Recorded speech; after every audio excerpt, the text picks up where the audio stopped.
Il y a des hommes qui ne se rendent compte de ce qu'ils possèdent qu'une fois qu'ils l'ont perdu. Ce n'est pas une observation nouvelle.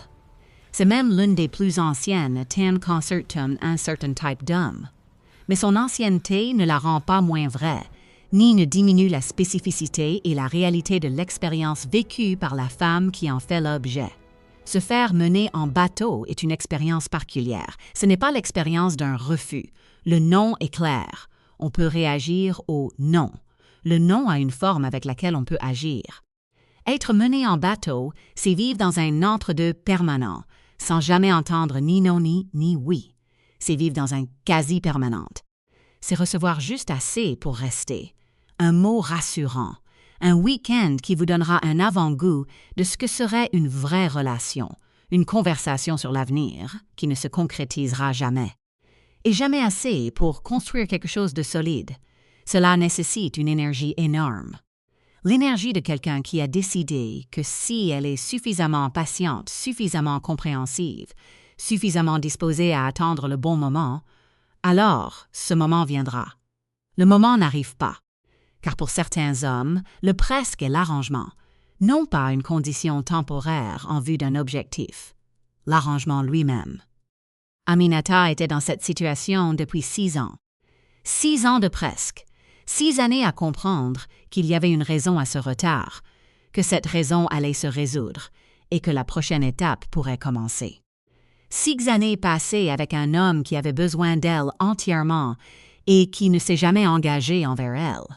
Et puis, un mardi de septembre, un mardi comme les autres, sauf qu'elle était arrivée au terme de quelque chose et l'avait pleinement compris.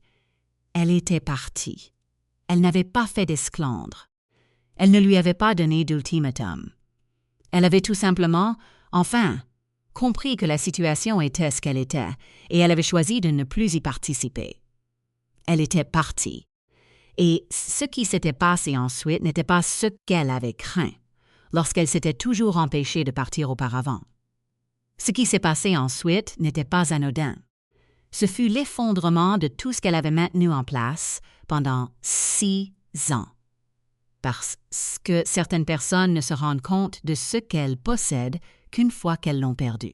Et certains effondrements, lorsqu'ils surviennent, correspondent exactement à l'ampleur des pertes. Aminata Sila avait grandi dans le quartier de Kolea à Conakry, aînée de 3 enfants, dans une famille où les parents avaient été véritablement heureux ensemble pendant 30 ans.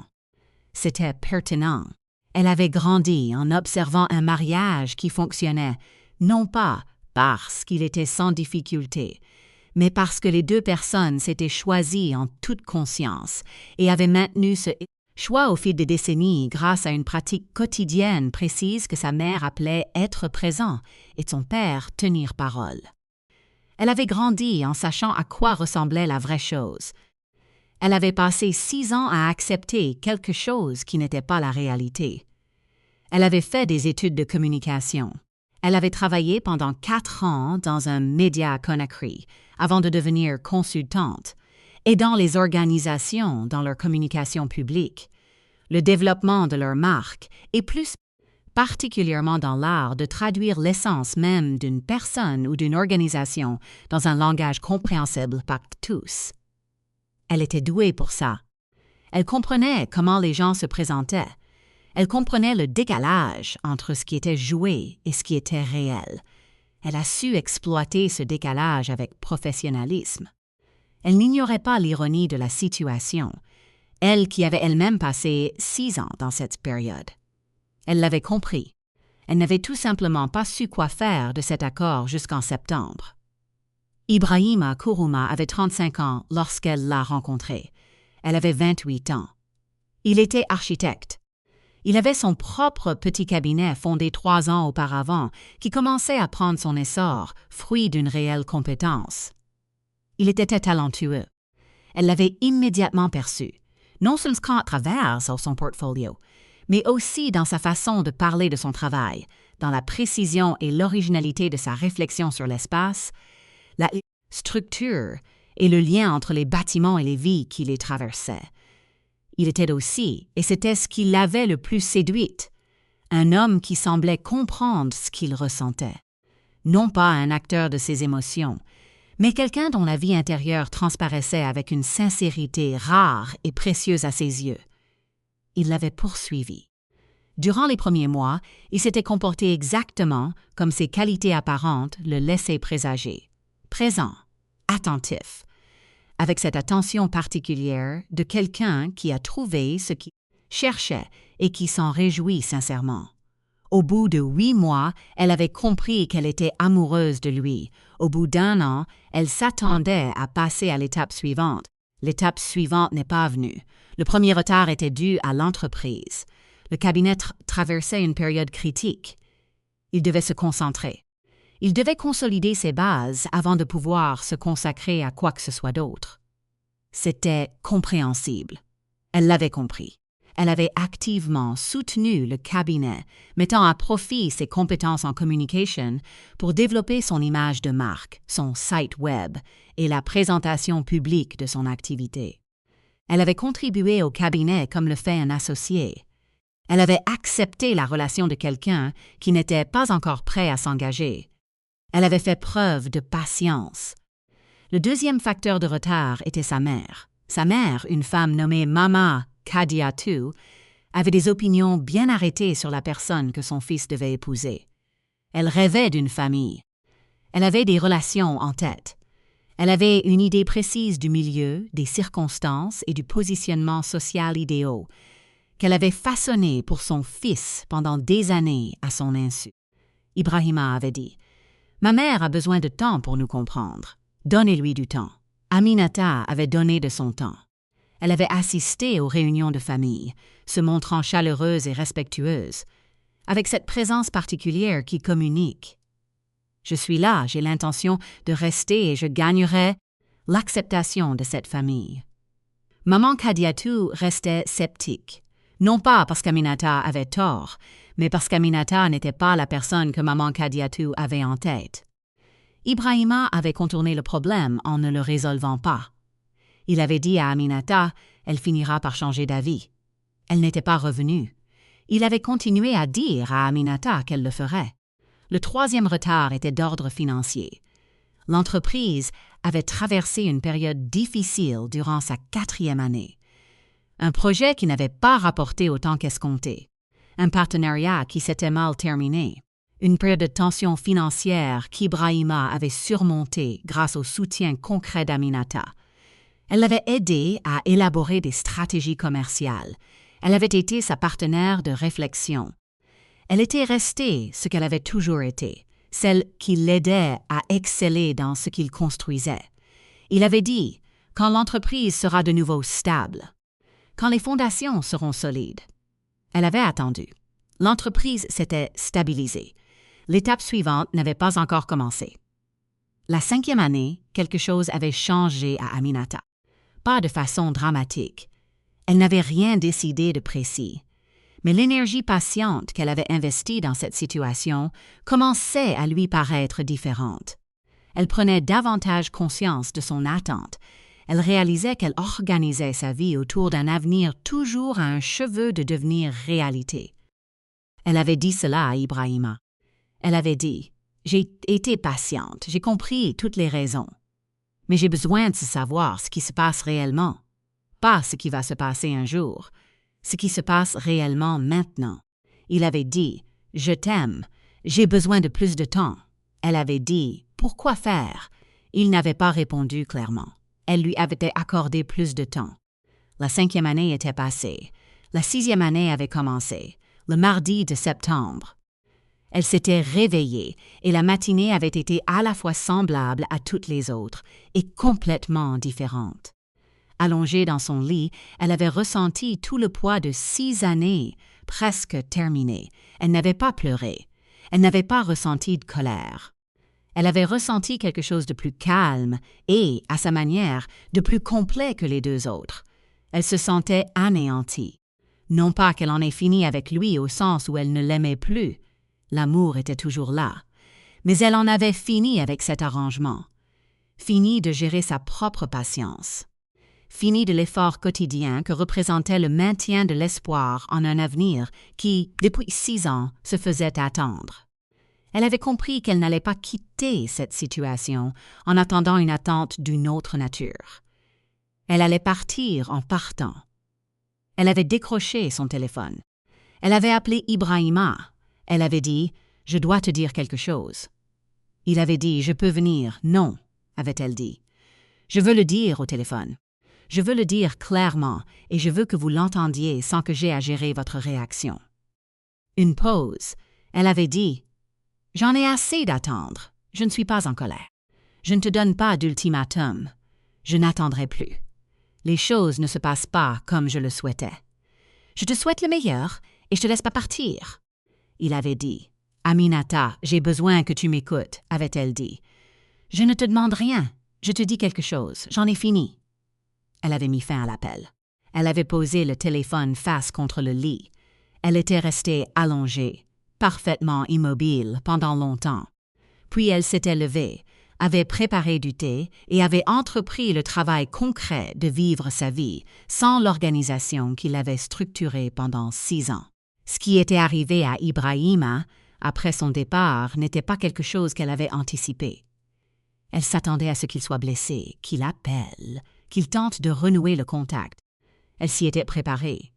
Elle avait décidé d'accueillir ses appels avec bienveillance et lucidité et de ne pas se laisser entraîner à nouveau dans cette situation. Il avait appelé. Il avait dit les choses que disent les hommes lorsque celui qui leur apportait la stabilité la leur retire. Il avait dit qu'il avait besoin d'elle.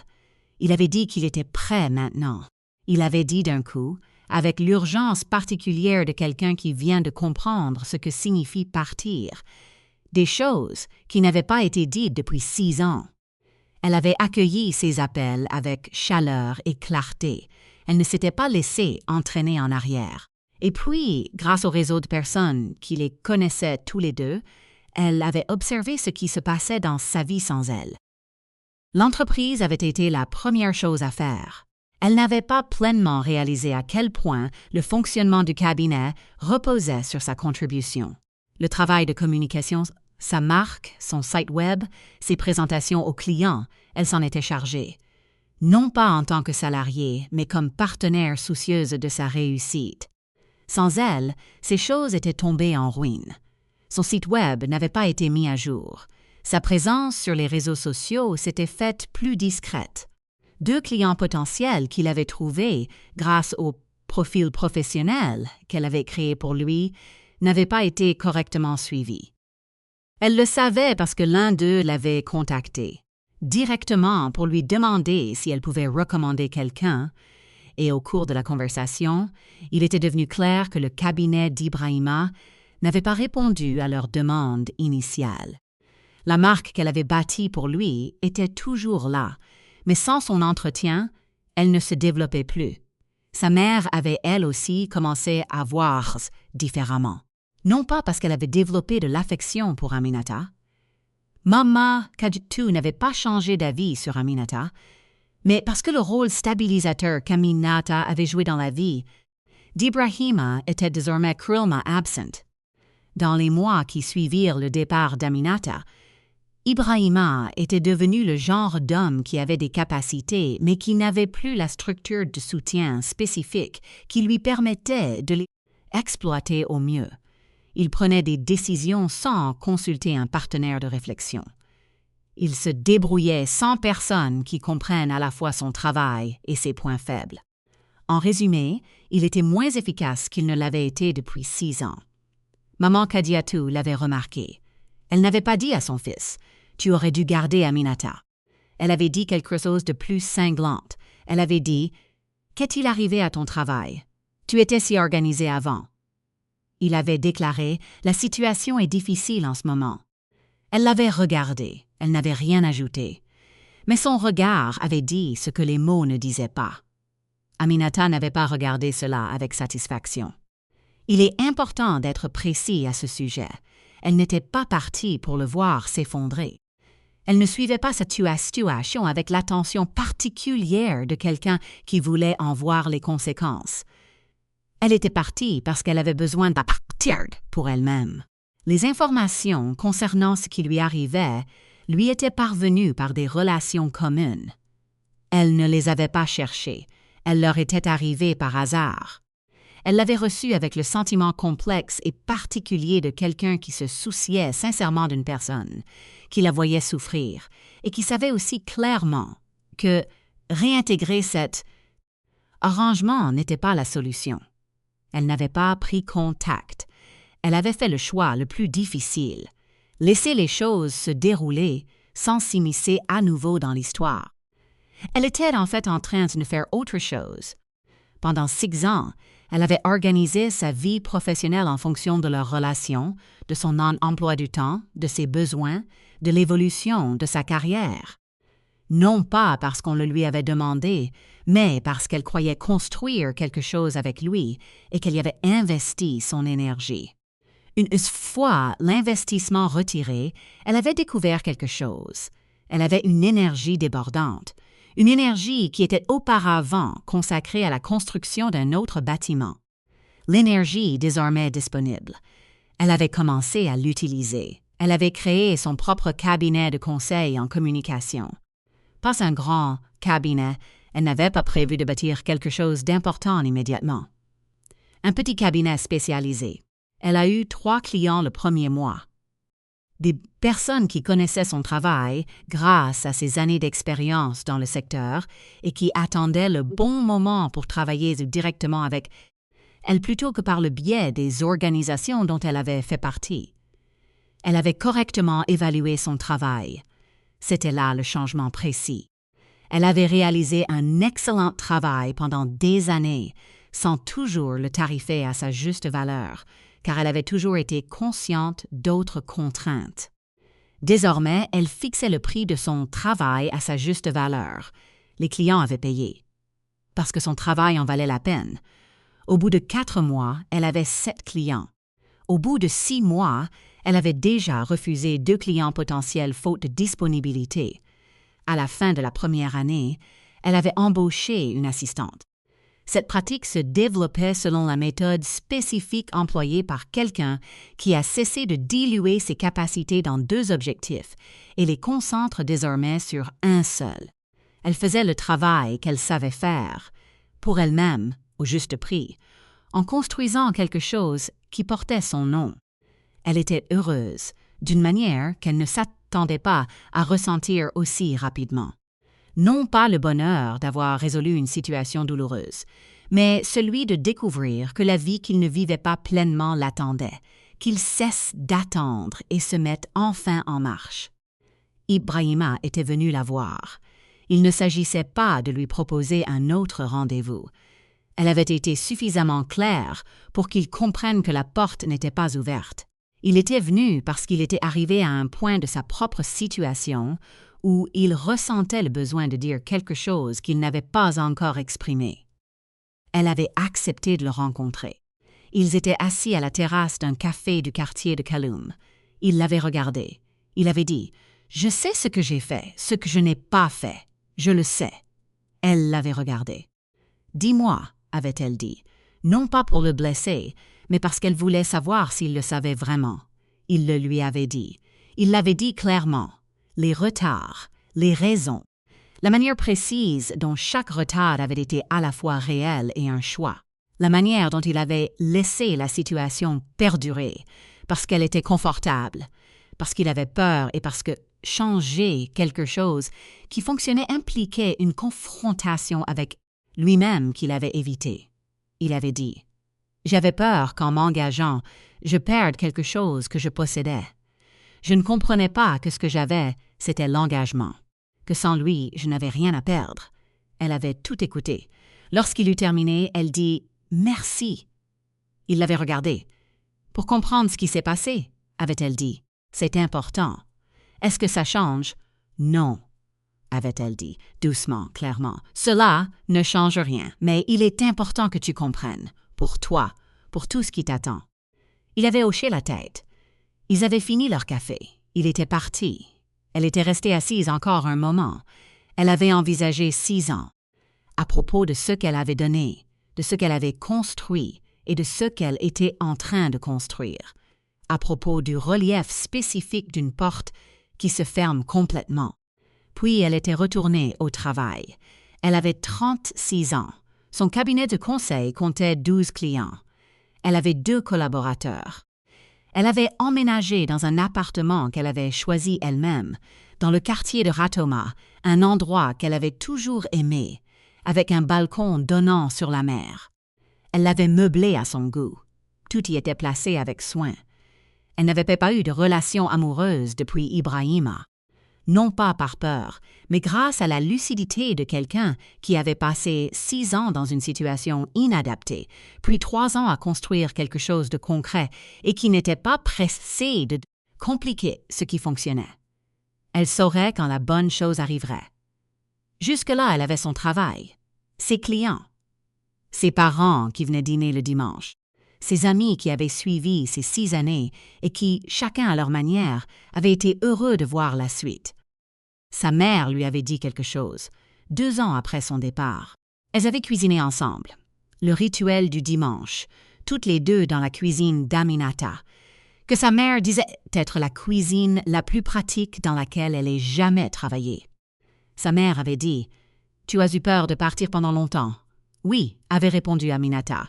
« De quoi avais-tu peur ?» avait demandé sa mère. Aminata avait réfléchi.